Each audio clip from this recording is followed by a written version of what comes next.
Hello everyone, in today's video I am going to show you exactly how to disassemble the complex PowerShift transmission found in a Magnum tractor. I will talk about the most important technical things that aren't immediately visible to the eye but absolutely need to be remembered during the process. First of all, you really need to know that to unscrew the oil suction filter properly so that you can eventually access the internal pipes through this specific opening, specifically the 3 pipes for the low, medium, and high range clutches, which are located in the second part of the gearbox housing, you must remember to unscrew them carefully. This is a critical step because if you don't take the time to do this, you simply won't be able to split the entire unit apart without causing damage.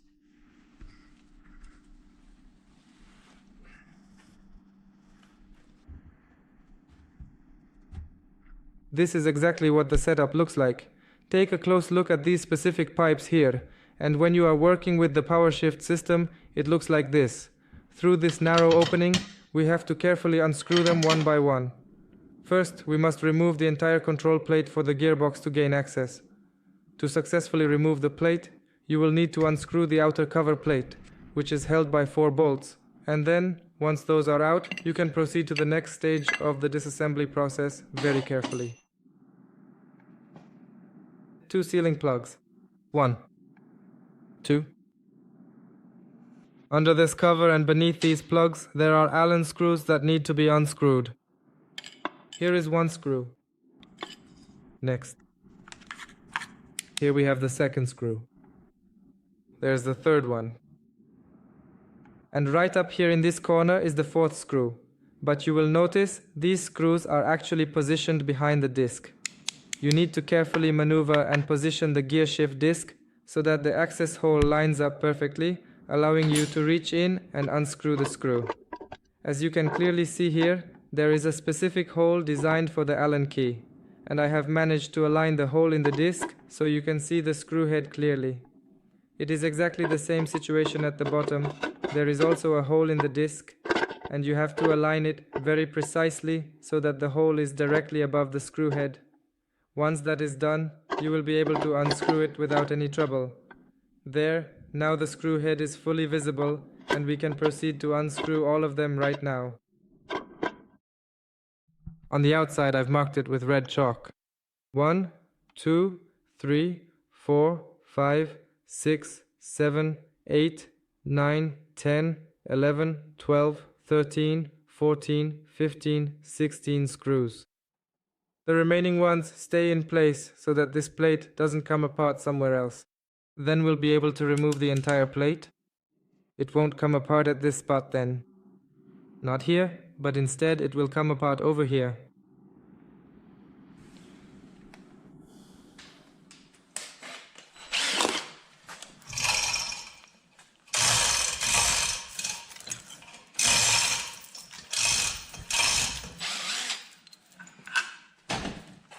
Now that the metal plate has already been completely unscrewed from its position, I am going to start cutting right along this edge here, although I have just noticed that there is actually still one more screw left over on this side that needs to be removed first.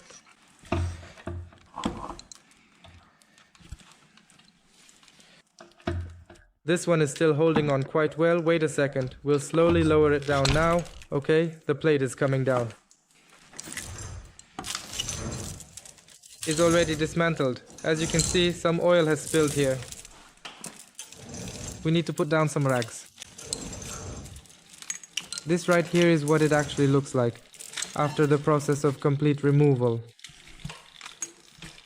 As you can see, the plate came off right here at this spot. So we are just going to have to replace this one gasket. That one will be new. Yeah. Next, we will need to carefully unscrew these pipes, which are currently held in place right here by one Allen screw and over here by another matching screw. These 2 upper pipes are specifically for the different ranges, low, medium and high, which eventually go all the way to the second part of the gearbox assembly. There are 3 clutches there, low range, medium and high. They are held like this. Let's unscrew them. Did you record that? Yeah, so what? Alright. Now even and odd gears. Here they are. Also 2 pipes, they need to be disconnected. Now we need to unscrew the pipe from the speed up gears from the clutch.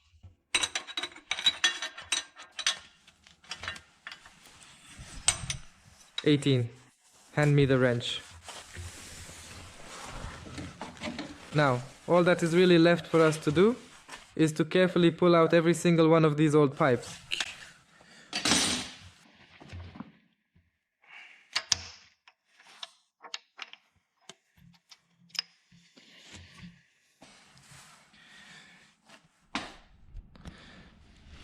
Once we have the pipes unscrewed, we need to unscrew the mounting bolts here. 1, 2, 3, 4, and here one on the jambus. Then this second part of the housing will come off, so I'm moving on. This is what it looks like after removing the cover. Why is it important to separate the cover when taking it off? That is primarily because right here, inside this specific housing unit, the main supply pipes are connected, and we must carefully remove them first. If we did not take the time to properly disconnect and take out these internal pipes, it would be completely impossible for us to move the housing assembly away from the main gearbox casing. These particular components are the essential supply pipes for the even and odd gear sets, as well as the reducer mechanism. Furthermore, those 3 specific pipes you see lying over there are responsible for the 3 different ranges that lead directly into the second section of the gearbox assembly. This is exactly what it looks like right here, where they carefully unscrew the bolts that hold the 3 range pipes in place. Here are the specific bolts for the even and odd gears, and this mounting bracket is also securely fastened with an Allen bolt. Once we have successfully removed the distributor that controls the gearbox, we then need to unscrew the entire gearbox cover. We remove the shaft along with the sleeve, unscrew the pipe, and then gently pull out the shaft. This shaft is firmly secured here, and you have to remember to remove the dial, because otherwise it simply will not come out. Once we have done that, we unscrew all the bolts around the entire perimeter of the gearbox, leaving 2 bolts opposite each other slightly loosened. Next, we need to prepare the dowels, and we have to rotate the gearbox 90 degrees with the shaft facing directly down.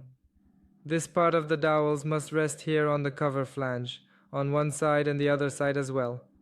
Then we unscrew the 2 bolts that were left loosened, and we carefully lift the gearbox, while the shafts with the cover remain resting on the dowels. This is a very safe way to disassemble. Then we can be sure that nothing will be damaged. Okay, lift up Carol. Slowly. Hold on.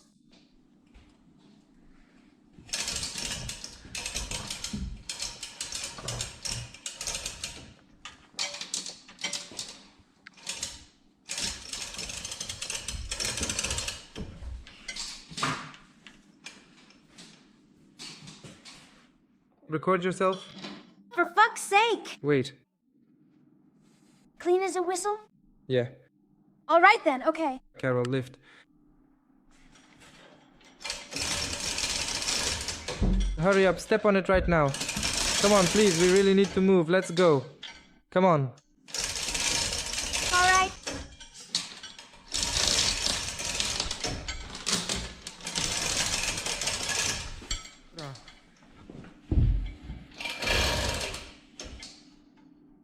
Come on, get up right now, Carol. I really need you to give me a little bit more than that. Actually, I need you to give me a whole lot more effort and energy starting right this second.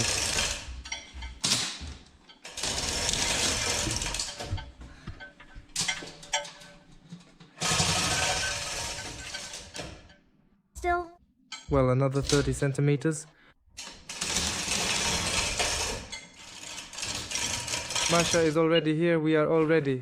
Come on, let's go away with this to the side. How?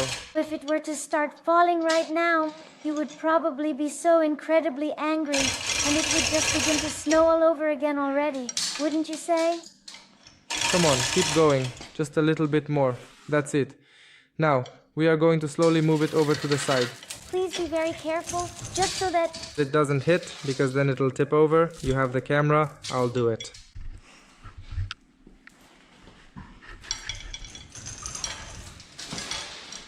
so they don't hold it up. So that, It doesn't hit. however, having said that, It hit and fell onto the rollers. it went right on the edge. You have to be a bit careful with that so it doesn't fall. Yes. This is what the PowerShift rollers in the Magnum look like after removing the housing.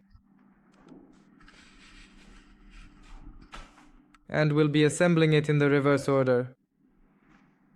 Now, we will carefully lower the protective housing onto the main gearbox. This is exactly what the outer housing looks like. Interestingly, this specific gearbox has actually never been taken apart or disassembled before now. It's original. Everything was from Scratch. We're looking at this clutch. It's a bit overheated.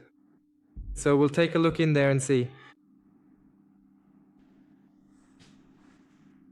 In the second part, I want to show which clutches are in this circuit and how it all works.